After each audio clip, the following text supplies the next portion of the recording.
Good morning, good morning, good morning. I am George Wenner. Today is Thursday, the 30th day of May 2023. This is the final day of the SIDS conference in Antigua, and we're here.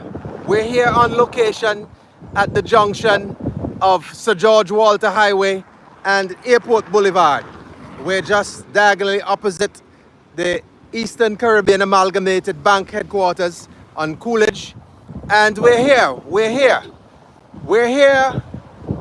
highlighting the plight of the Barbudans. We're here in support of our brothers and sisters on the Sister Isle. We're here standing in solidarity. And we're here on the route to the SIDS conference where heads and delegates, foreign heads and delegates and dignitaries are on their way to the SIDS. Today is day 2. We have with us the chairman of the Barbuda, the BPM, the Barbuda People's Movement, Mr. John Mossington, a Barbudan, an environmentalist, a scientist, and you heard his declarations yesterday. Today is day 2. He's here with his lovely wife. She's all smiles. Today is day 2, and they're representing Barbuda. It says Barbuda Land Rights and Resources Committee, the BLRRC, and the cry, the mantra is Barbuda, people, land, culture, not for sale. John, what's happening today? Well, today, the conference is winding down. They have a half day. Yes. So, I think at this stage, it will be just to ratify the Abbas in terms of going forward. And that's a document that we had no input essentially that will set the course for the next 10 years. So, this is the final little lens again as to what Barbie is all about. And just to let the public know that we're not just going to be quiet because we have to keep the fight alive. Yes, you're keeping the fight alive. So in the interim, can you refresh the listening public? We're live on Real News YouTube. Can you refresh them as to the concerns? Concerns Barbuda, the impact of climate change, the fact that we have to maintain our resilience. The theme for the SIDS was all about resilience, and what we have been facing since that hurricane is situations where harmful developments actually hamper our resilience. So we need to be able to make sure that we are able to survive. One of the biggest challenges we have going forward is the fact that there is a unilateral push by the central government administration to change our land system so that they can sell land in order to support his policy of luxury real estate sales. That would mean the death of Barbudan culture. That would mean us being unable to continue the way we live. So resilience will be out to the door. Those are the main challenges that we face, and as a SIDS country, this conference, what is happening to us in actuality is an exact opposite of what is being portrayed in terms of Antigua and Barbuda and the Abbas and that whole agenda going forward for the next 10 years. We need to point that out if we're going to stand a chance in society. I understand that you had an opportunity to sit in one of the plenary meetings yesterday afternoon, and one of the presenters would have been one of the scientists who did some research on behalf of one of the developers on the island, the PLH, Peace, Love and Happiness. How did that go? What was the experience? What were the interactions? Can you give us your perspective? Okay, first of all, it was not a plenary meeting. It was actually a special greenwashing event. Special greenwashing. No, hold on. I have to interject here. Okay. I am an ardent cricket fan. And in cricket, there's a term, whitewashing. Yes. And when the West Indies came to prominence in the late 70s and in the 80s, when we ruled the world of cricket, we did blackwash a few cricketing nations. Now you're telling me of greenwashing. Yes. Please explain. Okay. What greenwashing is all about? When you have big corporations especially, and they are guilty of doing things against the environment. So it's like, for example, an oil company saying that they are basically protecting the environment with their oil drilling. A spurious claim. Seriously, so in other words, we have a situation where the chief hired scientist for the PLH conglomerate, Dr. Deborah Russell, she, as well, DeJoria, which is the billionaire was supposed to be there, but some people... That's the billionaire developer. That's the billionaire developer, okay? So he was supposed to be there, and something happened, unfortunately. The Minister of Tourism was there, and the Prime Minister of Antigua and Barbuda was there. Now, what is happening is Barbuda can only be described as ecocide. Essentially, you have the harmful development which is being pushed by the PLH, which is that luxury real estate community with golf course. They have actually taken out the Ramsar site. And what they Please explain for the average listener, because people are listening, what's a Ramsar site? What involves in a site being declared as a Ramsar site, so they understand the gravitas, the importance of this? Okay, Barbuda, a third of the island is made up of mangrove wetlands and other vegetation that's really unique to Barbuda. So the Palmetto Point, it's essentially a sand dune system, and the type of vegetation you find it nowhere else in the world. Now that in conjunction with the frigate website, the block and the lagoon, which is a nursery for lobsters, fish and other marine life, a third of the island. A nursery, not just for Barbuda, but for the Eastern Caribbean. Entire Eastern Caribbean and Latin America. Okay? So that system, we have had to protect that, because you would have understood, or people should understand, in this climate change scenario, how important wetlands are. They're not only protect you from the storms, they also act as carbon sinks. In other words, take carbon dioxide out of the air. So that is protected. And it's such an important wetland that you have an international convention that is set up, a treaty which is set up to protect areas like that, because they're so important to the world, the bird life, water system, everything. So Barbuda has the only Ramsar site in the nation of Antigua and Barbuda. Two Ramsar sites in the Eastern Caribbean. So that is what is being harmed in terms of the developments that the PLH conglomerate, in conjunction with the administration of Antigua and Barbuda, that is what is being destroyed. So that, did I explain what a Ramsar site is? Most definitely. Okay. So what was the other? So you're going on to explain that it's a Ramsar site and the significance of it. And in spite of what the scientists for the developers, what they said and what they went on to do. Yes. So yesterday we had that special greenwashing side event where the scientists that essentially did the environmental impact assessment, which is giving the green light to the clearing of those wetlands, bulldozing down the wetlands, burning them on bonfires for over a year. So these are fires that have been going on for over a year. And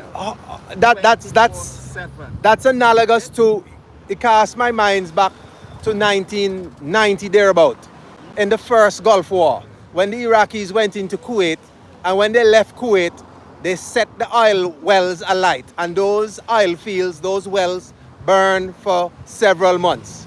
And you're saying fires went on in Barbuda for over a year. So just let people understand the significance. There's so much vegetation. Would have been taken out those mangroves, and remember I said special vegetation, there's some of them we have not,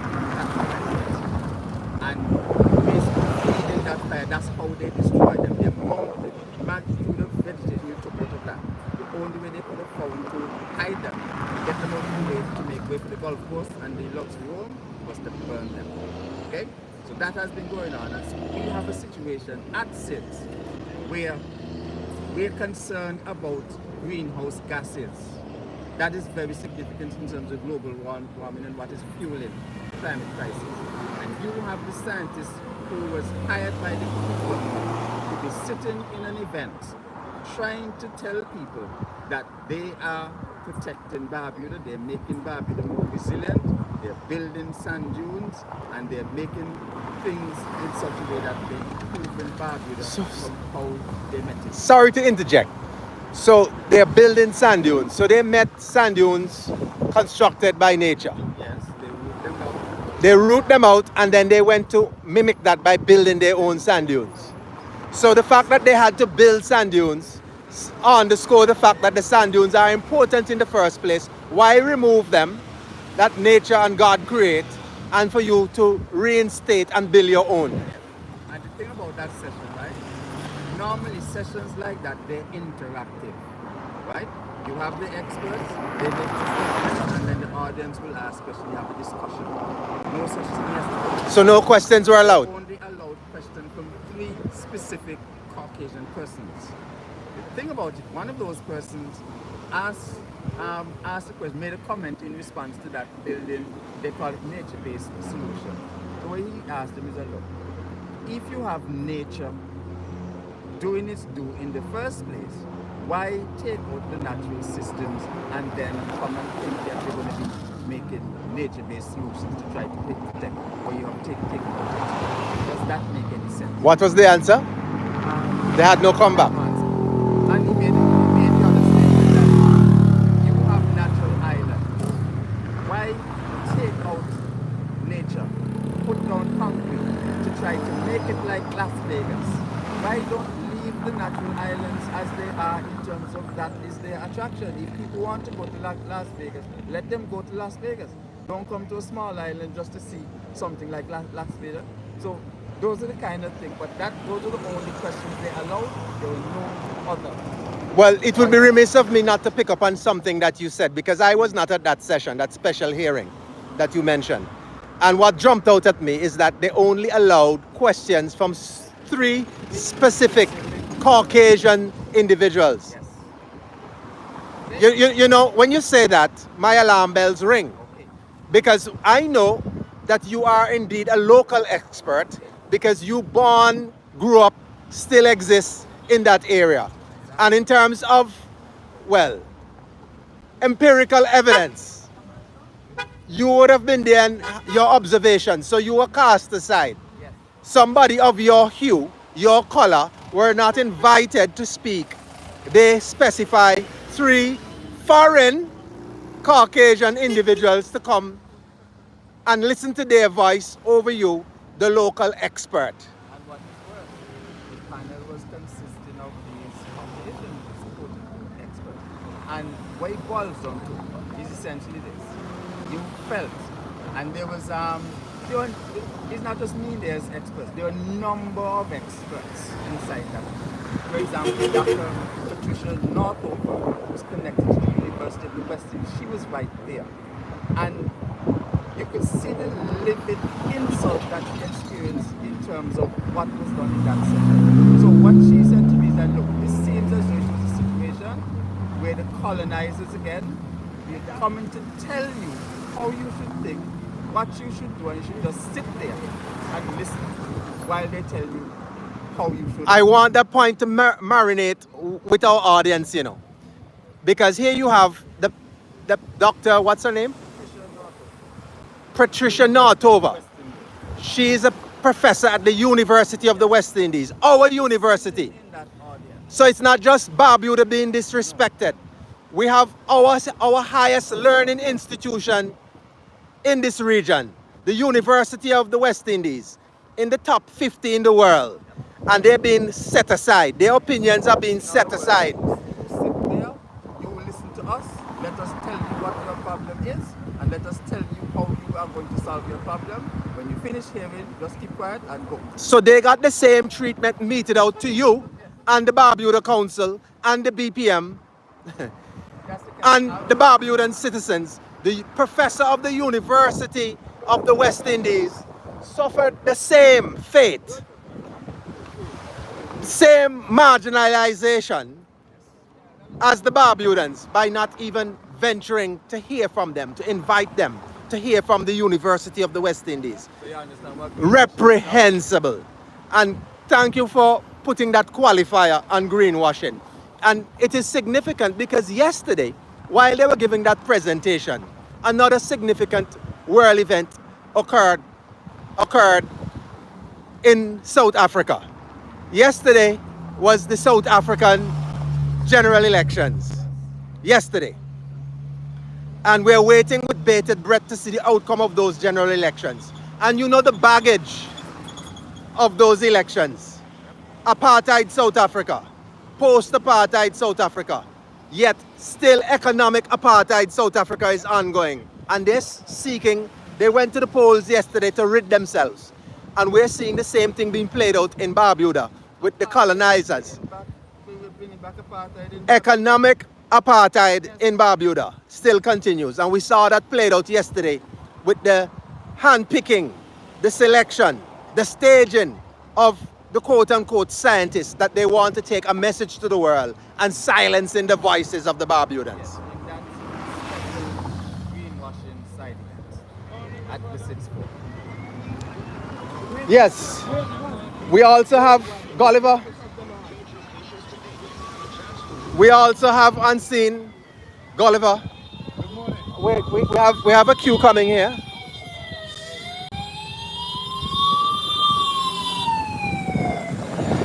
Okay, that's a bus with some of the participants.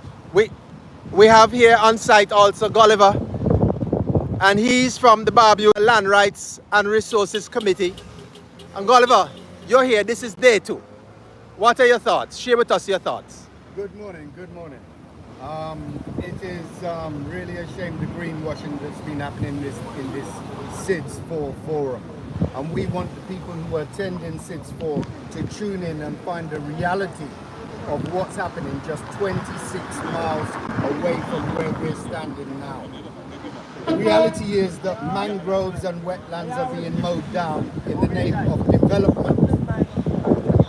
And the fact is that everything that SIDS is about, everything that we are here to represent, or SIDS should be representing, is being played out in Barbuda just over the water.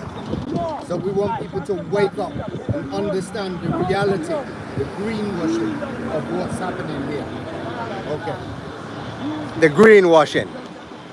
So, thank you, Gulliver. We're here, and others, they're coming online. We have, how are you, morning. We have yet another Barbudan. My brother, what brings you out? What bring you from across the waters? What bring you from across the waters to come and stand on the picket line? We know you are indeed a Barbudan. You care to say your name and let the nation and the world know why you're here. Atkinson Visa. Barbudan and Antigua. Living here, living in Barbuda. I didn't give up any of the islands. But with Barbuda, especially for me, because born in Barbuda, raised in partly in Barbuda. And therefore, Barbuda, for me, it's very, very important that we stand, especially on this matter, before this conference. This conference now are to indicate and to see and to show the world that Barbuda is very important in the development of Antigua and Barbuda. We have been used and abused. And for us to be out here demonstrating, picketing on behalf of Barbuda is very important so that the world can see and hear that after Irma, what has been done to Barbuda is not right and it's not proper, and the world needs to know. So that's why we're out here demonstrating that Barbuda is important in the economy and development of Antigua. Thank you, Mr. Biza. And there you have it. There are others on the line.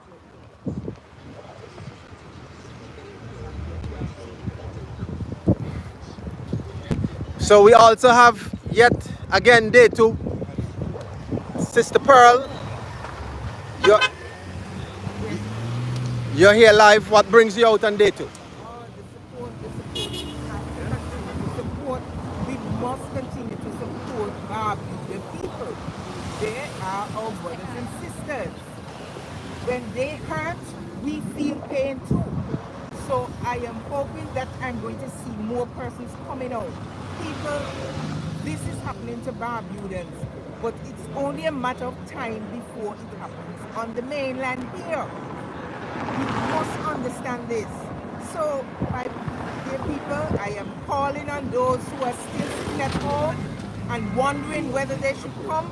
Please come out and show your solidarity with Barbuda. There you have it. We have yet another picketer. Yet another picketer. Oh, I don't know if you can see the sign. It says, "Ghast and wicked to Barbuda people. Leave Barbuda land." Okay, my brother, you're here. Why? What brings you out to stand in solidarity with Barbuda? I support Barbuda land policy. I like the fact that it's a freehold policy and trying to change it, I think it's wrong. And I don't think the government has the interest of Barbuda. Government not showing that they have the interests of Barbudans at heart. Thank you, my brother. Thank you. We have other picketers. Yes, we have Mr. Ewart Isaac. Can you hold your placard up so we can get a good look at this?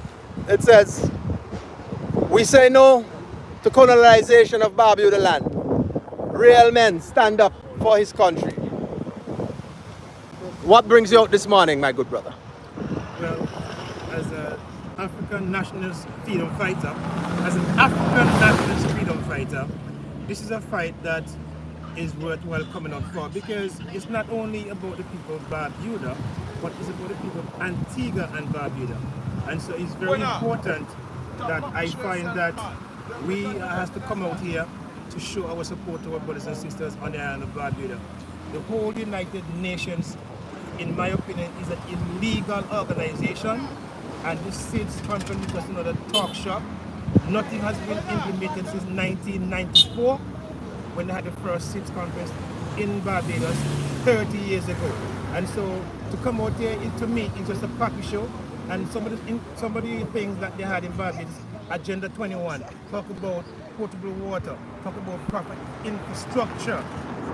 And none of this exists in Antigua and Barbuda. So as a real man, I come out to take a stand against this illegal organization called the United Nations having this in Antigua and Barbuda, standing up for Antigua and Barbuda. There you have it. We have yet another picketer on the line. Yes, her sign reads, "Barbudans missing relief funds 7 years later. Where the money, no accountability." Miss Edwards, what brings you out standing in solidarity with Barbudans? Barbuda screams, Antigua cries. Whatever happens to Barbuda happens to Antigua. And we stand in unity with Barbuda to ensure that their environment remains safe.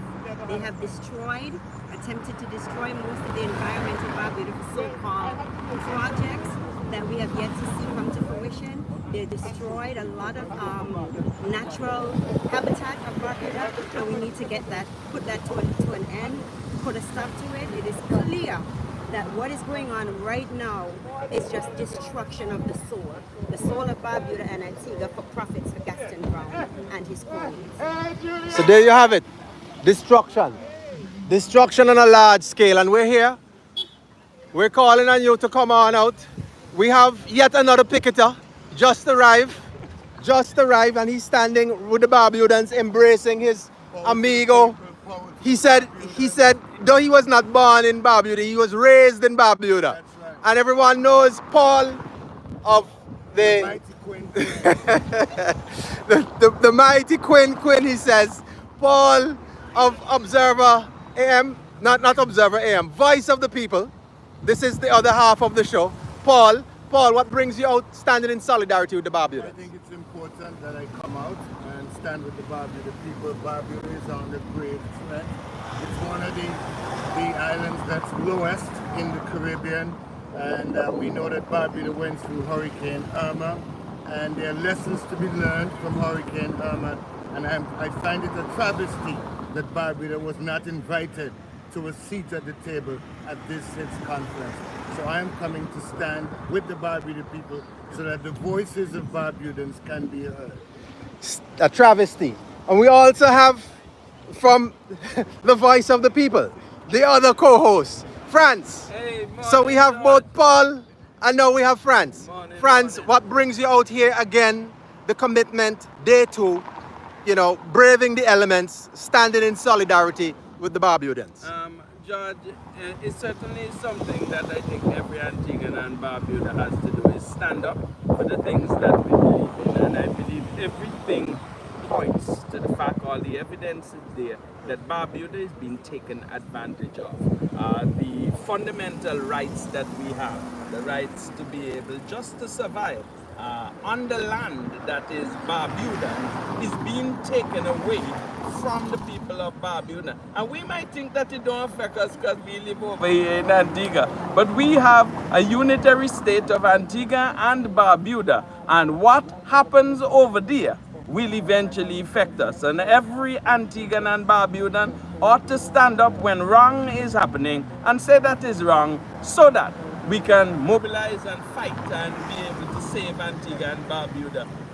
I am going to be heading off the scene shortly, George, but my children and my grandchildren must have a legacy that they have to be able to carry on into the future. So I'm standing for the next generation. Before you close, what do you have to say to the overseas delegates, the heads of states who are here in the plenary sessions? They're the ones who are making a decision as to the way forward, as they chart that roadmap. What do you have to say? What is your clarion call to them?